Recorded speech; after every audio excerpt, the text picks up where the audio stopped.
Si vous n'avez jamais vu de zélotes dans l'évangile, parce que le véritable zélote, ce n'est pas notre frère Serge. Moi, je suis un premier zélote. Suis-je le gardien de mon frère? Et Dieu dit, qu'as-tu fait? La voix du sang de ton frère crie de la terre jusqu'à moi. Maintenant, tu seras maudit de la terre qui a ouvert sa bouche pour recevoir de ta main le sang de ton frère. Quand tu cultiveras le sol, il ne te donnera plus de sa richesse.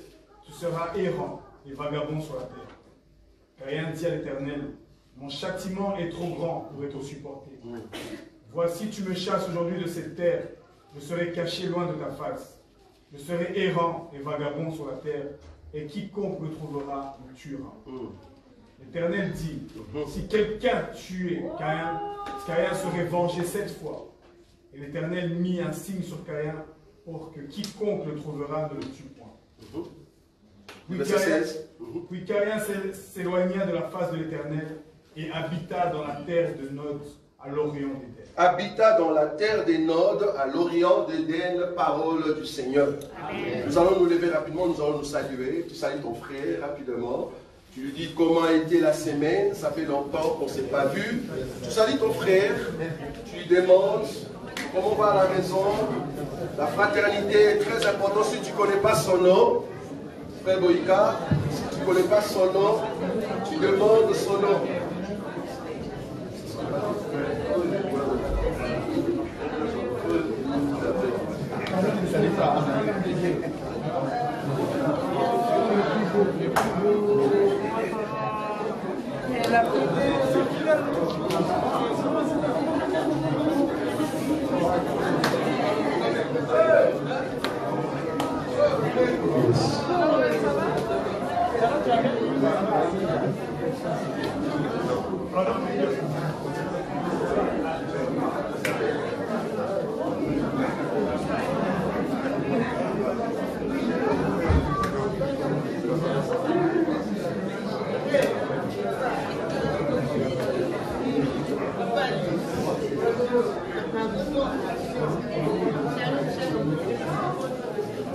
Si tu ne connais pas son nom, tu demandes.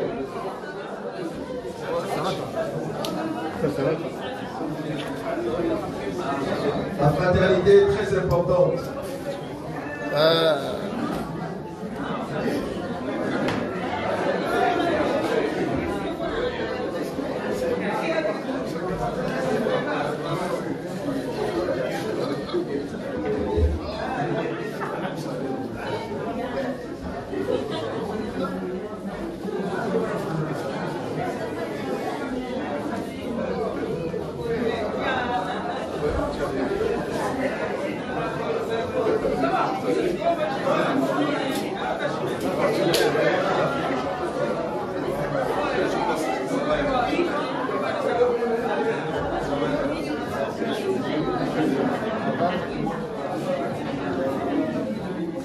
Que Dieu vous bénisse.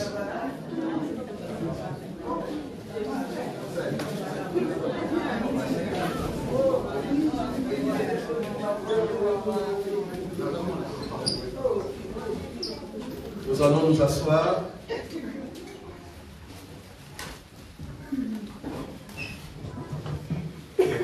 Que le Seigneur soit loué. Amen. Aujourd'hui, je vais mettre un point virgule quant à l'enseignement, le Verbe et le Saint. C'est aujourd'hui que je termine cet enseignement, vu que la semaine prochaine, on a d'autres occupations à faire quelque part. Alors, comme vous le savez, merci. Toujours pas. Donc, comme vous le savez, cet enseignement nous a aidé à comprendre la vie de Jésus, lui qui était venu pour sauver, en fait, un peuple, mais il a commencé par Israël. Et cependant, Israël n'a pas accepté l'évangile que le Seigneur a amené. Il y a eu seulement un petit peuple qui ont accepté cela, c'est-à-dire les disciples. Et depuis lors, qu'est-ce que les Juifs ont fait? Ils l'ont tué. C'est ce que nous avons expliqué dans le livre de Jonas. Ils l'ont tué pourquoi? Mais parce qu'ils ont vu que son enseignement était tellement puissant. Et l'enseignement en question remettait en cause la vie de Juifs. Alors du coup, ils l'ont amené à mourir. C'est ce que nous avons dit par rapport à Jonas. Jonas qui a quitté Israël, au lieu d'aller vers Ninive, mais Jonas est parti dans un bateau. Nous avons expliqué c'est quoi le bateau. Nous avons compris que le bateau, c'est tout un peuple. Et le peuple en question, tellement qu'il y avait des irritations, des agitations au niveau de l'eau, il commençait à jeter de biens. C'est ce que la Bible dit. Or, nous avons dit que ces biens en Israël n'étaient rien d'autre que de prophètes que Israël tuait. Parce que jeter dans l'eau veut dire tuer une personne. C'est comme ça que nous avons montré que Jonas, pendant ces temps-là, il était sous le bateau. C'est-à-dire Jonas était occupé d'enseigner un autre peuple. Et c'est comme ça qu'il est sorti pour dire que moi, au fait, je suis votre malheur. Si vous me prenez, vous me jetez dans l'eau, c'est comme ça que vous serez quitte, au fait, pour tout ce qui est agitation d'eau. Et ils ont pris Jonas, ils l'ont jeté dans l'eau, c'est-à-dire ils ont pris Jésus, ils l'ont tué, c'est-à-dire au mont Golgotha. Et Jonas va faire 3 jours et 3 nuits dans le ventre du poisson. C'est ça que Jésus a fait 3 jours et 3 nuits au sein de la terre, c'est-à-dire sous la terre. Là-bas, nous avons expliqué que quand Jonas est descendu dans le ventre du poisson, il priait. La Bible dit il priait. Et il était sûr qu'il serait ressuscité. Par rapport à la prière de Jonas, il a dit je reviendrai et je serai dans ton temple. Donc il savait qu'il va ressusciter. Donc Jonas, c'est en fait le type de notre Seigneur Jésus qui est sous la terre, mais il va être ressuscité. Mais en ressuscitant, remarquez, nous avons corrigé l'enseignement de ceux qui disent que Jonas a été vomi sur Ninive, c'est faux. Nous avons dit qu'il a été vomi sur la terre, c'est-à-dire la terre d'Israël. Et c'est comme ça que, deuxième sortie de Jonas, il va maintenant venir vers Ninive. Ça, nous avons dit, c'est le Saint-Esprit qui est venu aussi nous visiter, nous qui sommes Ninive, pour que l'enseignement nous soit donné. Jonas qui vient dans Ninive pour prêcher, c'est en fait le Saint-Esprit qui nous ramène l'enseignement aujourd'hui. Donc depuis tous ces temps-là, c'est en fait le chapitre 2 et le chapitre 3 qui s'accomplit. Et après le chapitre 3, c'est là-bas que nous avons lu avec notre frère, le frère Béni, que Jonas n'a pas accepté, vu que le peuple de Ninive se sont repentis. C'est ce qu'on a dit le dimanche passé. Pourquoi? Le temps de la grâce est fini. Ils ont accepté l'enseignement. Donc, Ninive est sauvé. Toi et moi, nous serons sauvés. Mais il faut comprendre qu'Israël ne va pas accepter cela. Israël ne va pas accepter. Et qu'est-ce qui se passe? La Bible dit, Jonas sort de Ninive et il se met à l'écart. Nous avons expliqué que le mouvement des sorties de Ninive pour aller se mettre à l'Orient, c'est au fait la sortie de la grâce de Ninive vers Israël. En d'autres termes, il y aura un temps où la grâce va finir chez nous les nations. Il faut que cette grâce aille plutôt en Israël. C'est ce qu'on a dit le dimanche. Et nous avons montré le dimanche que quand Jonas s'est mis à l'Orient, il cherchait quoi? Il cherchait l'ombre sur sa tête. Pourquoi? Parce qu'il faisait chaud. La chaleur avait augmenté. Cette chaleur, je dis, c'est le temps de la persécution. Parce que après l'enlèvement de l'Église, vouloir ou pas, la terre ne sera plus belle en tout cas à y habiter. Ceux qui aimeraient aller avec nous au ciel, vous êtes en tout cas les bienvenus. Mais en tout cas, n'acceptez point de rater l'enlèvement. L'enlèvement qui arrive, si tu ne montes pas avec nous, tu seras l'homme le plus malheureux. Pourquoi? Parce que tu ne vas pas accepter la bête et non plus, tu ne vas pas, au fait, demeurer dans le péché parce qu'il y aura ces sentiments de culpabilité dans ton cœur, vouloir ou pas. Pourquoi? Parce que tu connaissais l'enseignement et tu as raté l'enlèvement. Et ça fait trop mal. Vous voyez ça? Et puis du coup, tu vas te retrouver dans un coin, tu te dis que la mort vienne me prendre. C'est ça, Jonas. C'est pendant ces temps-là. Donc Jonas, du coup, il cherchait maintenant l'ombre, la Bible dit, il a construit en fait une cabane, c'était pour se couvrir. Et qu'est-ce que Dieu a fait? Vu qu'il voyait que Jonas s'est dérangé, Dieu a fait pousser un ricin. Le ricin, c'est quoi? C'est en fait un arbre qui vient donner la fraîcheur sur qui? Sur Jonas.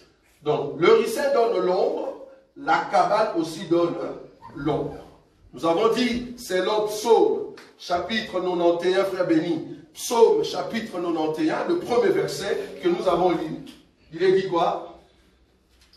Psaume, chapitre 91. Celui qui demeure sous l'abri du Très-Haut Oui. repose à l'ombre du Tout-Puissant. Celui qui demeure sous l'abri du Très-Haut repose à l'ombre du Tout-Puissant. L'abri du Très-Haut, ici, c'est au fait cabane et ricin. Là où Jonas cherchait quoi? L'ombre. Maintenant, la Bible dit, celui-là repose à l'ombre du Tout-Puissant. L'ombre, c'est la présence de Dieu. Dans la cabane, c'était au fait une maison qui aidait Jonas à se cacher contre la chaleur. Le ricin aussi la même chose, mais remarquez qu'avec le ricin, ça protégeait seulement la tête. Et nous avons dit que cabane et ricin, ils donnent l'ombre, c'est au fait les deux soins, les deux prophètes qui viendront pour donner l'ombre à Israël. Vous voyez ça? Mais remarquez que le ricin par contre donne l'ombre seulement pour la tête. Nous avons dit la tête de Jonas représente le 144 000. Vous voyez ça? Qu'on doit sceller selon Apocalypse chapitre 7 et Apocalypse chapitre 11. Nous avons dit qu'il faut qu'il y ait les 144 000 qui seront en fait sauvés par la prédication de 2 hommes. Et après cela, remarquez, la Bible dit Dieu envoya le ver. Vous voyez ça? Le ver ici n'est rien d'autre qu'Apocalypse chapitre 12, frère béni, le verset 6 et 14. Apocalypse chapitre 12, le verset 6 et 14. Et la femme s'enfuit dans le désert, Oui. où elle avait un lieu préparé par Dieu, Oui. afin qu'il y trouve, qu'il y fût nourri pendant 1260 jours. Oui. Et il y eut une guerre dans le ciel. C'est juste le verset 6 et 14 aussi. 14, il est dit quoi? Et les deux ailes du grand aigle furent données à la femme, Oui. afin qu'elle s'envolât au désert, Oui. vers son lieu où elle est nue, elle nourrit Oui. un temps et un temps de la moitié d'un temps, loin de la face du serpent. Le serpent qu'on a cité dans le verset 12, non, le verset 14, de l'Apocalypse chapitre 12, le verset 4, le serpent en question, c'est ça le ver. Vous voyez ça? Dieu a envoyé le ver pour venir piquer quoi? Le ricin. C'est ça la bête. Dieu va permettre que l'antéchrist puisse faire la guerre aux deux hommes et il va le tuer. Ça sera après l'enlèvement. En réalité, je ne peux pas parler de ça ici. Parce qu'en réalité, toi et moi, on ne sera pas là. Quand ces choses vont se dérouler. Mais si je le dis, c'est juste en titre de rappel. En tout cas, pour ceux qui vont rater l'enlèvement et qui vont nous regarder sur YouTube ou soit Facebook, comprenez que quand nous allons partir, je le répète ici. Parce que nous, en tout cas, ici à Bruxelles, si vous voulez partir, venez ici à Bruxelles parce que nous allons partir. Très bientôt, vous allez venir le culte le dimanche. Vous arrivez, ben il n'y a personne. En tout cas, moi je le crois. Si tu rencontres 3 personnes, il faut dire à ces 3 personnes, qu'est-ce que vous faites ici? En tout cas, il y aura un temps où tu viens comme ça, il n'y a personne ici, parce que nous sommes partis. Parce qu'il y a beaucoup qui ne savaient pas que l'heure devait changer, c'est ça? Il y a un frère qui m'a appelé, il dit, je viens de me réveiller, je me suis rendu compte que c'est 10 heures. Je croyais que c'était 9 heures. Il y aura des gens qui vont venir comme ça, il n'y a personne. On croyait. Ouais, on croyait qu'ils étaient encore là. Non, nous sommes partis. La trompette a sonné et nous sommes partis. Vous voyez ça? L'enlèvement arrive. Et j'avais dit la fois passée, je crains que la bête en question soit Poutine.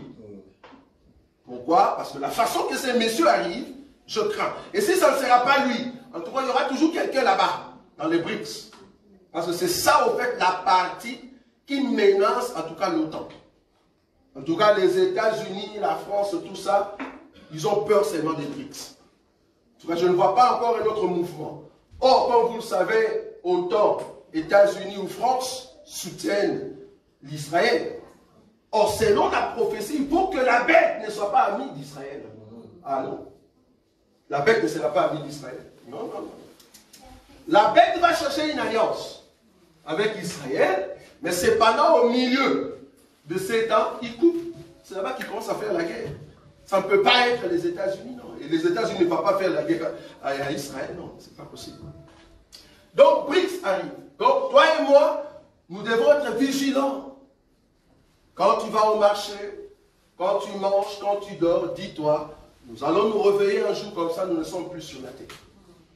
Moi, je me dis toujours, quand je me réveille, je vois que je suis réveillé. Je dis, ah, on est encore là. Parce que de fois, on s'est dit, je dois partir.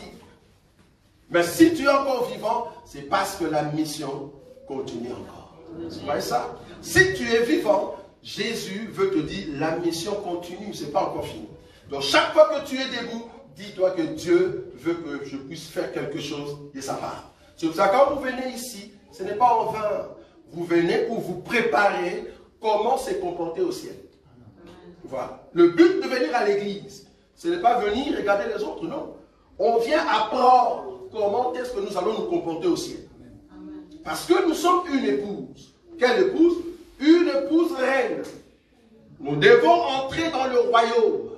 Or, tu as été éduqué sur la terre, mais Dieu ne peut pas te ramener au ciel si tu n'as pas encore appris comment on se comporte dans la cour royale. Cour royale. C'est pour cela que Dieu te prépare. Et c'est comme ça que quand tu vas monter, tu diras, oui, j'ai déjà appris tout ça. Nous disons toujours, les enfants immatures dans les choses de Dieu n'hériteront pas le royaume des cieux.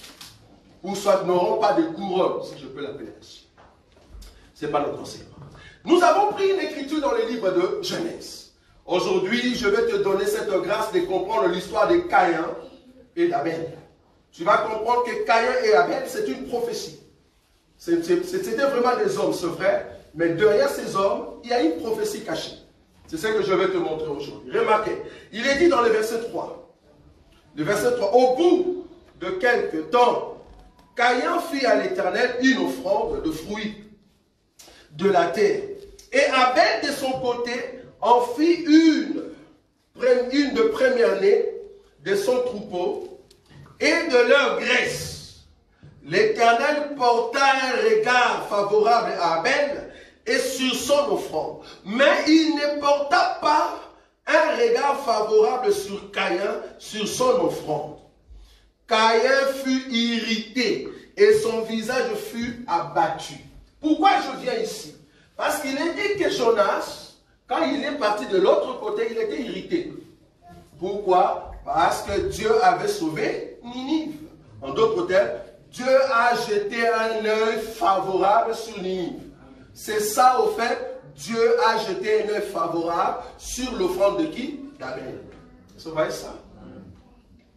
Et j'aimerais déjà te dire que si Dieu a aimé l'offrande d'Abel, ce n'est pas parce qu'Abel avait donné des animaux et puis l'autre a donné le fruit. Non. Que ce soit le fruit, que ce soit les animaux, Dieu aime ça.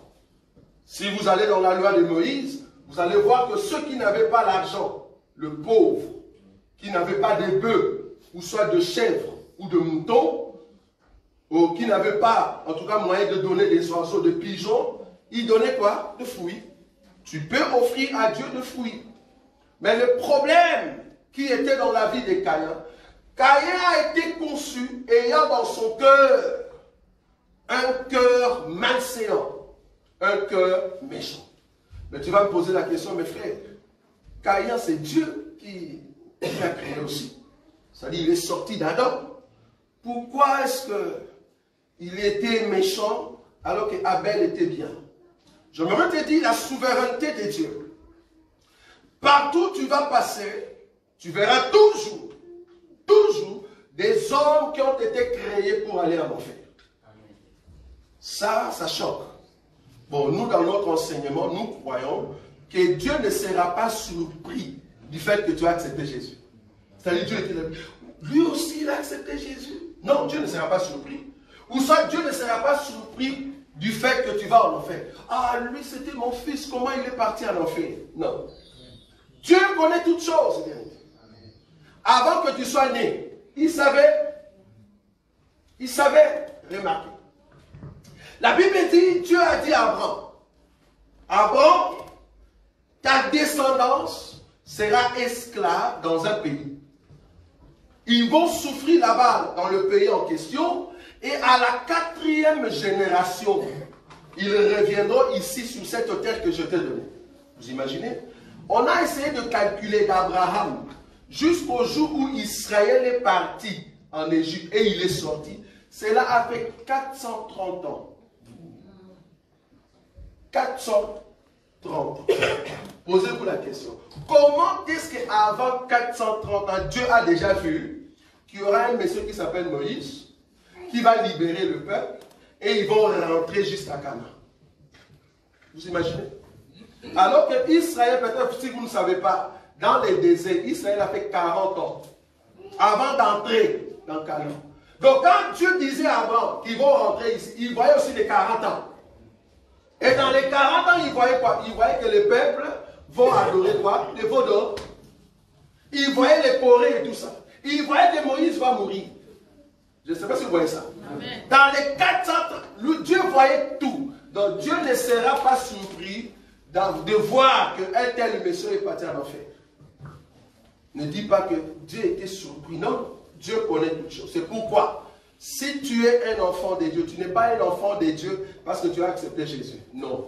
Tu es un enfant de Dieu parce que tu as été créé selon l'image de Dieu. Amen. Ça va être ça? Amen. C'est parce qu'en toi, il y a Dieu. Vouloir ou pas, même quand tu étais dans les péchés, dans les boîtes, quand tu dansais, quand tu tuais, quand tu étais méchant, tu volais. Dieu savait que ça, c'est mon fils. Ne vous inquiétez pas. Après 10 ans ici, il va me recevoir. Mais il y a des hommes qui sont bien pieux. Tout ce qu'il fait, quand Dieu le regarde, il dit, ça, c'est Judas. Même s'il fait du bien là, c'est Judas. Il y a des hommes comme ça. Pourquoi je dis cela? Caïn et Abel étaient ensemble dans une même maison. Ils ont grandi dans la même éducation, mais le problème, ce n'était pas l'éducation. Le problème, c'était le cœur de Caïn était mauvais. Nous avons des hommes mauvais de nature. Ils ne sont pas mauvais parce qu'ils sont venus en Europe. Ils ne sont pas mauvais parce qu'ils sont sortis de l'Afrique. Ils ne sont pas mauvais parce que c'est un Européen. Non. Ils sont mauvais parce que Dieu a créé mangue. Il a créé pomme. Et quand tu rencontres ces gens-là, quand toi tu fais le bien, ces gens-là font toujours le mal. Ils font toujours le mal. Comment est-ce que tu sauras si tu es un enfant de Dieu? C'est quand tu prends la parole de Dieu, tu le mets en pratique. Amen. Tu te soumets, tu dis, moi, je ne suis pas un païen. Je ne suis pas un homme méchant. Je mets en pratique la parole de Dieu. Parce qu'il y a des gens, comme nous disons toujours, il y a des gens qui sont ennemis des prophètes. Donc tu le regardes comme ça, il est ennemi de Pierre, ennemi d'Ésaïe. Pourquoi? Parce qu'il n'aime pas l'enseignement. Il ne met pas en pratique la parole de Dieu. C'est ça de Caïn. Caïn était irrité, pourquoi? Parce que Dieu a jeté un regard favorable sur qui? Sur Abel. Jonas était irrité, pourquoi? Parce que Dieu a pardonné le péché de Ninive. Il y a des gens comme ça. Dieu te bénit, il a un problème dans le cœur. Comme un homme m'a dit, il dit, frère, est-ce que tu sais que tu peux avoir un grand ami, un ami qui t'aime, mais remarquez que cet ami, il t'aime parce que lui, il est supérieur à toi. C'est pour cela, tous les plans que tu auras, il ne faut pas venir auprès de cet ami-là pour lui dire, j'ai tel plan, alors qu'il sait très bien que le plan sera, où tu seras en fait au-dessus de lui. Il faut éviter. Donc du coup, je ne peux pas dire tout mon plan, mes projets, à mon meilleur ami. Je ne peux pas. Pourquoi? Parce que si je le dis, vu que le plan, le projet sera au-dessus de lui, il me donnera toujours un conseil pour m'étouffer. Mais nous avons un seul ami auprès de qui, si tu lui dis que je veux faire ça, il vient pour t'aider, afin que tu puisses monter. Pourquoi? Parce qu'il n'y a personne qui est riche comme cet ami-là. Il s'appelle Jésus. Amen. Si tu as Jésus, la seule personne auprès de qui tu peux donner, au fait, tu peux dire, pardon, tous tes conseils.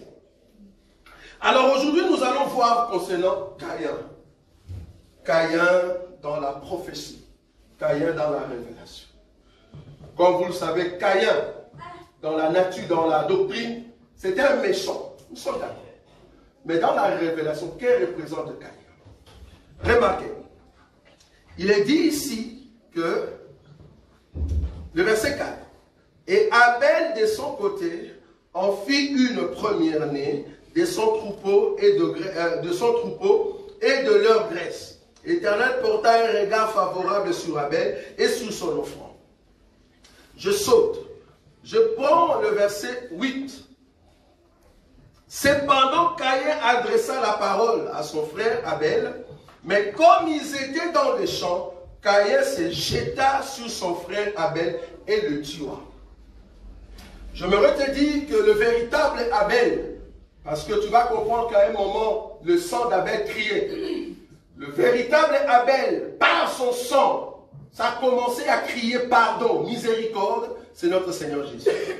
Jésus, celui le véritable Abel. Mais qui était le Caïn contre Jésus? C'était au fait Israël. C'est Israël qui était le Caïn qui avait tué le Seigneur Jésus. Vous voyez ça? Il a tué le Seigneur Jésus, mais ce qui m'étonne, parce que c'est là-bas que je viens pour t'emmener une exhortation, je ne veux pas traîner. Remarquez ce qui m'étonne. Le verset 8. C'est pendant Caïn adressa la parole à son frère Abel, mais comme il était dans le champ, Caïn se jeta sur son frère Abel et le tua. 9. L'Éternel dit à Caïn, où est ton frère Abel? Il répondit, je ne sais pas. Suis-je le gardien de mon frère? Je vais poser la question. Est-ce que Dieu ne savait pas que Abel vient de mourir? Dieu savait. Pourquoi? Le sang d'Abel. Dès qu'une personne meurt, qu'est-ce que je vous avais dit? Quand il y a la mort, il y a l'âme qui fait quoi? Qui sort. Si tu étais en Christ Jésus, la gloire te revêt et t'amène où? Dans le sein d'Abraham. Si tu étais un méchant, dès que tu meurs, tu sors de ton corps, ton âme sort, les ténèbres te revêtent et on t'amène dans le séjour de mort, là où il y a des grincements des dents. Toute personne qui meurt en Christ Jésus, il y a cette gloire qui le revêt et il entre dans le repos jusqu'à ce que nous allons partir ensemble. Maintenant ici, Abel, quand on l'a tué, son âme a commencé à crier. A commencé à crier devant le trône de Dieu. Dieu a entendu cela. Il vient par commencer à poser une question. Caïn, où est ton frère? Caïn dit, je ne suis pas le gardien de mon frère. Je me veux te dire une chose. Nous tous, comme nous sommes ici, à l'église, le but d'une église, c'est comme un corps. Si ma main ne contrôle pas mes cheveux, si ma main ne contrôle pas comment mettre la chemise, alors ma main est ennemie de mon corps. Oui ou non? Oui. Ou soit, ma main est stérile. C'est-à-dire, il y a une sécheresse au niveau de ma main et il ne s'est rien fait. Parce qu'en réalité, une main qui fonctionne va m'aider. Je vais transporter quelque chose, une chose qui est lourde.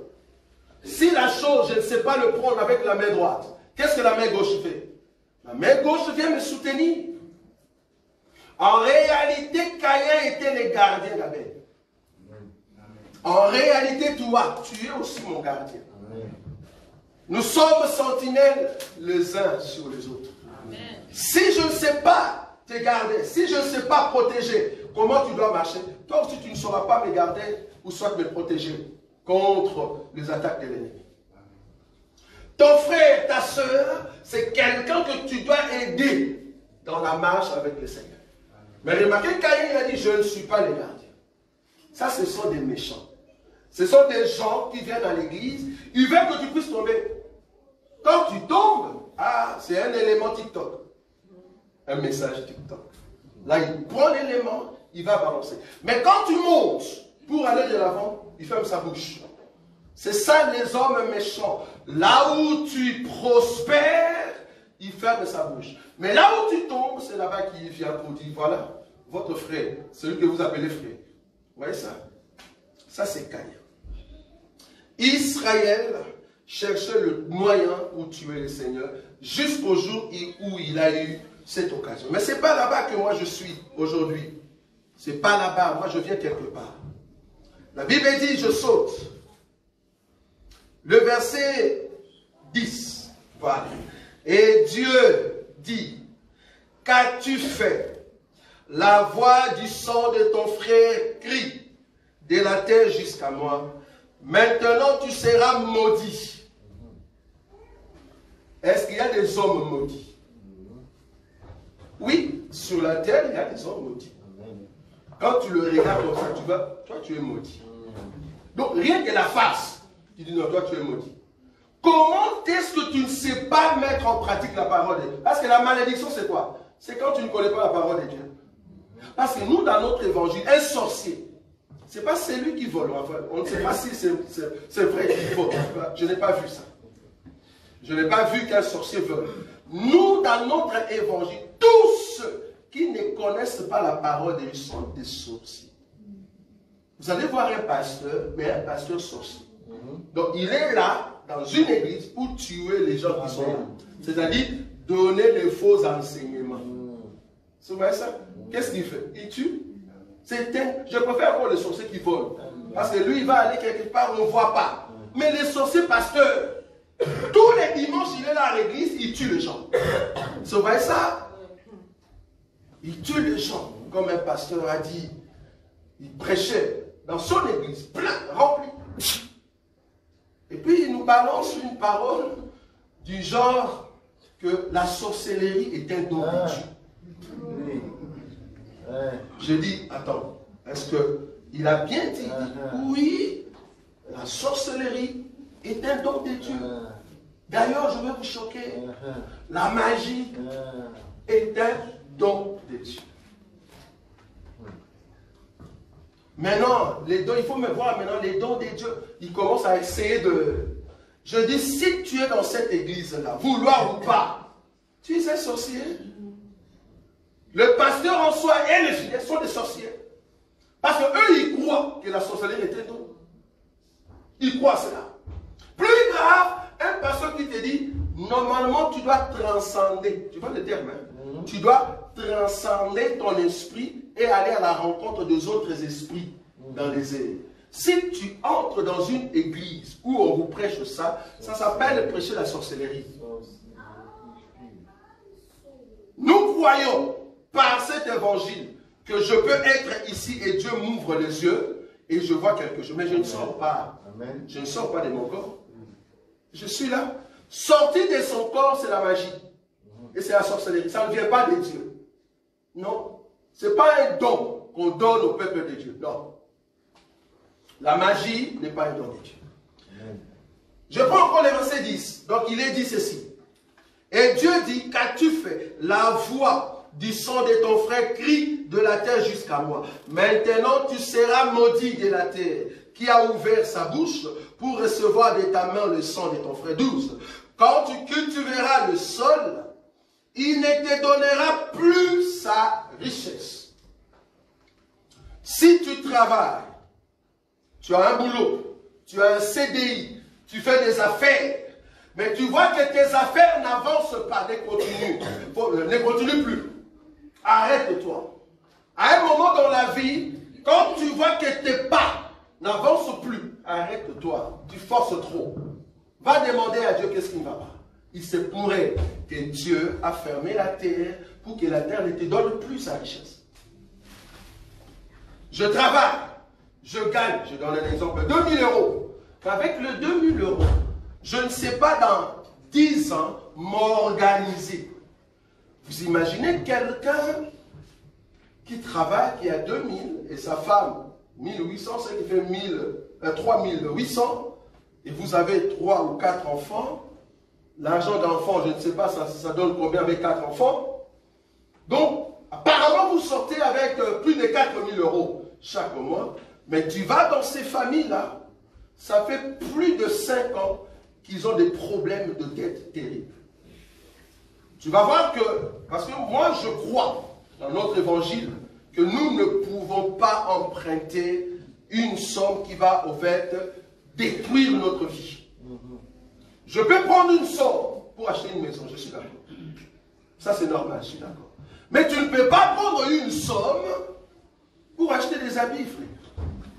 Comment tu peux aller emprunter dans une banque pour acheter des habits? Ou soit pour faire un voyage. Tu veux aller en Grèce avec ta famille, tu viens auprès de la banque, tu empruntes par exemple 5000 €. Le but c'est quoi? Je vais prendre 5000 € parce que là-bas en Grèce, on doit voir que nous, on a l'argent. Mais non, ce n'est pas ton argent, ça vient de la banque. Ce n'est pas ton argent. Et là, tu t'achètes des habits trop chers. Vous voyez ça? Mais en réalité, ça vient de la banque. Or, la Bible dit, ne devez rien à personne. Ne devez rien. Je peux avoir une dette. Oui, quelle dette? La dette pour la maison, je suis d'accord.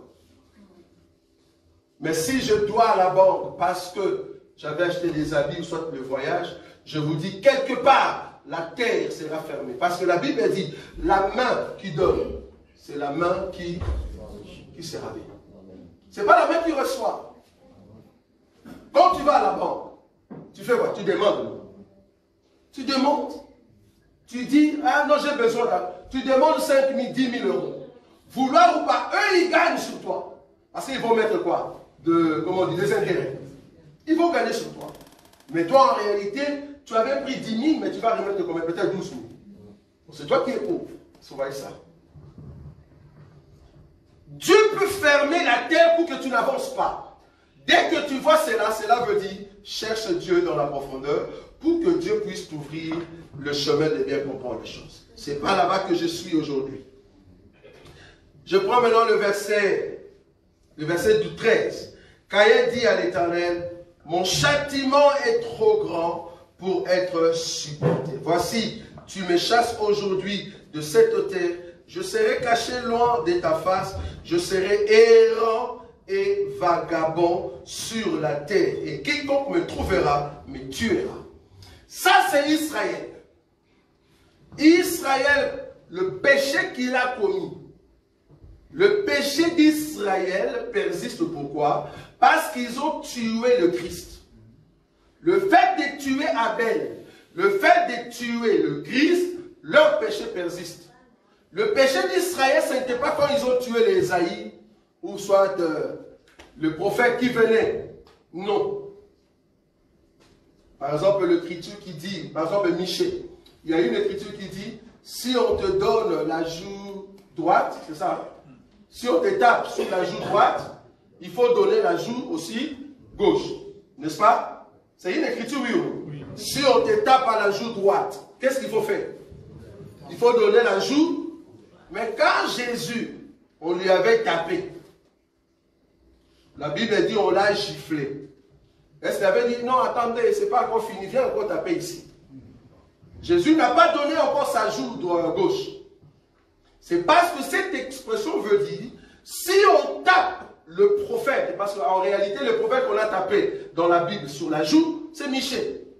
Si on tape un prophète qui est du temps de droite, quand on dit droite, c'est-à-dire du temps de la loi, il faut leur donner aussi le nouveau prophète qui est du temps de gauche. Est-ce que vous voyez ça?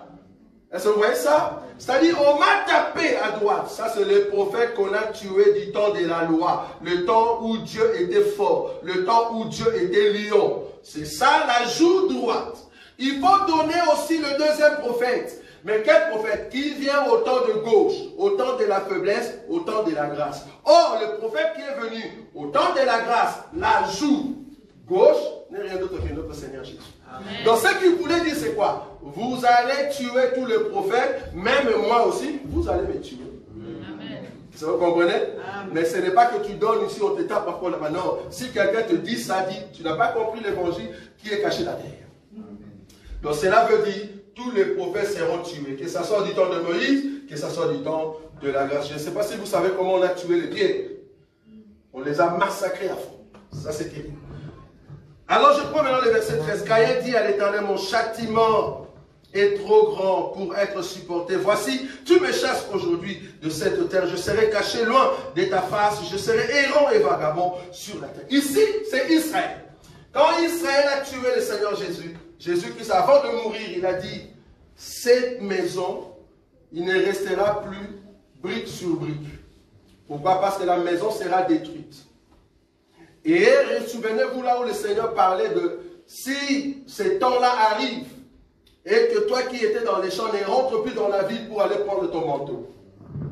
Jésus proclamait que Israël va commencer à être errant. Même du temps avant Jésus, Israël était toujours errant. Pourquoi? Parce que les ennemis d'Israël venaient pour attaquer Israël à tout moment et Israël fuyait. Pourquoi? Parce qu'il n'écoutait plus Dieu. À chaque fois que tu pêches, ô Israël, je vais envoyer des gens qui vont t'attaquer. C'est ça au fait de Caïn. Caïn, on l'a chassé de la ville. Il devait maintenant être errant. Mais remarquez la condition que Caïn posait. Il dit, si quelqu'un me trouve, tu me tueras. Ça dit, je ne veux plus exister. Ce qui m'étonne, c'est là-bas que je vais exhorter. Ce qui m'étonne, c'est le verset 15. Le verset 15 dit, l'Éternel lui dit, si quelqu'un tuait Caïn, Caïn serait vengé 7 fois. Attendez, nous avons tué Caïn, il est mort. Mais comment est-ce qu'il va encore se venger? Il vient de mourir. Je le tue, mais Dieu dit, tu as tué Caïn, mais le Caïn là, il sera vengé 7 fois. On n'a pas dit 8 fois. 7 fois. Pourquoi? Parce que Caïn c'est tout un peuple. Et la Bible dit toujours dans le verset 15, et l'Éternel mit un signe sur Caïn pour que quiconque le trouverait ne le tue point. Donc, Caïn ne sera plus tué. En d'autres termes, aujourd'hui, Caïn est toujours vivant. Mais oui, ça vous ne savez pas. Je l'ai vu quelque part. Caïn est toujours vivant. En tout cas, ces derniers temps, il a souffert. Il souffre parce qu'ils ont un premier ministre qu'on appelle Netanyahu. Est-ce que vous voyez ça? Caïn ne sera pas tué, frère. Mais il peut être vengé. En d'autres termes, si tu le tues, il sera vengé. Mais la Bible dit qu'il sera vengé 7 fois, pas 8. 7 fois. En d'autres termes, il y aura quelqu'un qui viendrait, il les tue pour la première fois, on les venge. On le tue pour la deuxième fois, on les venge. Jusqu'au 7e fois, alors, Israël ou soit Caïn reste vivant éternellement. Vous voyez ça? Amen. Parce qu'il ne sera pas tué. À chaque fois que tu le tapes, il sera vengé. C'est qui Caïn? Je dis ici, Caïn c'est Israël. Okay. Israël, comme vous le savez, depuis qu'Israël a commencé jusqu'au dernier jour où nous allons entrer dans le royaume, Israël a eu ou aura 7 ennemis. 7. Selon Apocalypse, frère Béni. On va lire. Apocalypse. Apocalypse chapitre combien, frère Boïka? Je ne sais pas si tu te rappelles. Ça doit être 15. Combien? On va lire ça. Apocalypse combien? Je vais prendre une écriture ici.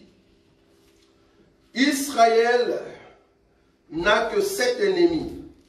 Aujourd'hui, nous sommes au 6e. Mais en tout cas, le 7e arrive. Le 7e ennemi d'Israël. Voilà. Donc, Apocalypse chapitre 17. Le verset 8, tu descends, frère Béni. La bête que tu as vue était, elle n'est plus. Elle doit monter de l'abîme et aller à la perdition. Oui. Et les habitants de la terre, ceux dont le nom n'a pas été écrit dans la fondation du monde, dans le livre de vie, s'étonneront en voyant la bête parce qu'elle l'était et qu'elle n'est plus, et qu'elle réapparaîtra. Oui. C'est ici l'intelligence qui a de la sagesse. Oui. Les 7 têtes sont 7 montagnes sur lesquelles la femme est assise. Oui, le verset 10. Ce sont aussi 7 rois. Ce sont aussi 7 rois. 5 sont tombés. 5 sont tombés. Un existe. Un existe. L'autre n'est pas encore venu. Oui. Et quand il sera venu, il doit rester peu de temps. Quand il doit venir, il va rester peu de temps. Ça fait 7. Les 7 nations qui sont venus pour attaquer Israël, c'est-à-dire pour que Dieu puisse venger Caïn, pour que Dieu puisse venger Israël, les 7 nations, c'est en commençant par l'Égypte jusqu'à Brix. En tout cas, moi je dis Brix. Je suis d'accord. Je commence à craindre que ce soit Brix à la fin. Donc nous avons l'Égypte qui était le premier ennemi qui a frappé Israël, très dur. Quand je dis Israël, ça dit à partir de Jacob. On ne parle pas Abraham, Jacob. Or, les fils de Jacob sont partis en Égypte. C'est là-bas qu'ils ont souffert.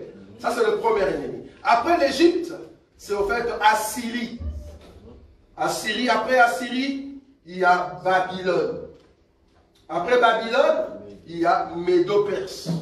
Après Médo-Perse, il y a Gréco-Latin. Après les Gréco-Latins, du temps d'Apocalypse, du temps des gens, ce sont de Romains. Ça fait 6. C'est pour cela qu'on a dit ici, 5 sont passés, 1 existe. Du temps des gens, le 1 qui existait, c'était le Romain. Maintenant, il faut qu'après ces temps, qu'un autre vienne. Et l'autre qui va venir ne va pas traîner longtemps. Parce que BRICS, en réalité, il n'aura pas plus de 15 ans. Quand j'ai dit BRICS, quand ils vont commencer leur manœuvre. Parce qu'en réalité, il va faire l'alliance pendant 7 ans. Vous voyez ça? Ça ne sera pas si longtemps. Quand on dit peu de temps, ça dit qu'il ne va pas traîner. Par rapport aux autres royaumes, ils ont vraiment pris leur temps. Mais vous allez voir que le dernier royaume qui va frapper Israël, il ne va pas traîner. Mais en tout cas, nous, on ne sera pas là. Donc du coup, Caïn sera vengé 7 fois. Cela veut dire Israël sera frappé par 7 nations. Vous avez vu ça? Israël sera frappé par 7 nations. Mais l'élément que j'aime beaucoup ici, la Bible dit le verset 15, l'Éternel lui dit, si quelqu'un tuait Caïn, Caïn serait vengé 7 fois. Et l'Éternel mit un signe sur Caïn pour que quiconque le trouverait ne le tue pas. Je ferme ma Bible. Remarquez que Caïn, ou soit Israël, à chaque fois qu'il combattait, il perdait le combat, c'était le chèque. Mais comme Dieu avait dit que toi, vouloir ou pas, on va te venger 7 fois, Israël se relevait.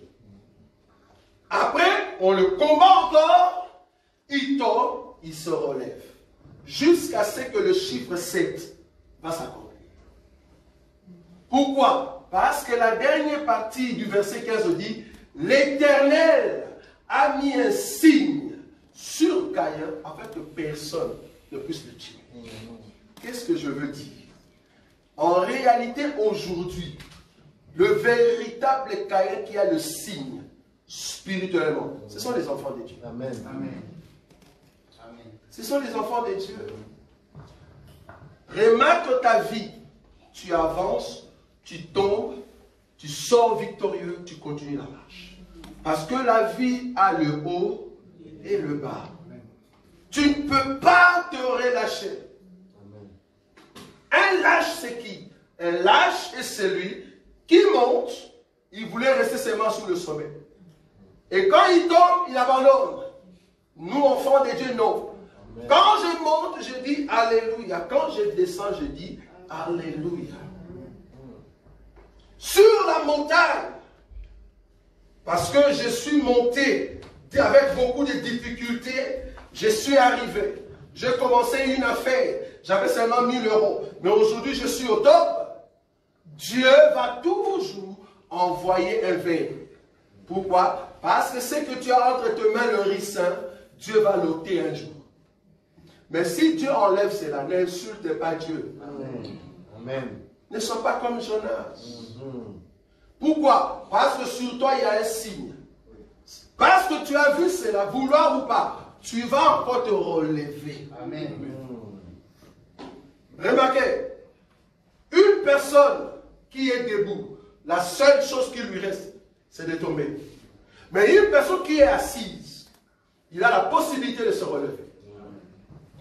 Or, nous, en Christ et Jésus, quand nous montons l'échelon, c'est parce que le Seigneur veut nous montrer que voilà, là où tu es maintenant, prépare-toi parce que tu vas chuter très bien. Ça, c'est Dieu. Quand tu es au top, dis-toi que le Seigneur ici, au top, bientôt, il va me briser davantage. C'est ça Dieu. Si seulement ton cœur a accepté le Seigneur, vouloir ou pas, quand il va te briser, tu ne vas pas te regretter. Vous imaginez quelqu'un veut se tuer parce qu'on l'a pourchassé ou soit expulsé de l'Europe. Pourquoi tu veux te tuer? Dieu t'avait amené ici pour voir l'Europe. Si le gouvernement te dit rentre, si tu es un enfant de Dieu qui a le signe de Dieu, là où tu vas rentrer, c'est là-bas que tu vas prospérer. Amen. Parce que Dieu ne peut pas t'amener ici en Europe et te expulser. Non. Il y a toujours une raison pour tout ce que nous faisons. Il y a toujours une raison. Si Dieu t'amène ici, on te donne le séjour, il y a une raison.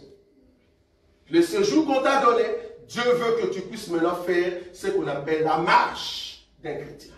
La marche des chrétiens, ce n'est pas un chemin qui est linéaire, non. C'est un chemin qui a des courbes, en fait.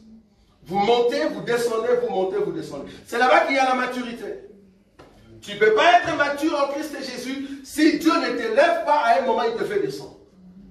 Mais si tu as les signes de Dieu, tu ne vas pas rester dans la pauvreté. Non. Parce que nous avons une vie où Dieu nous visite et à un moment, il fait comme s'il ne parle plus.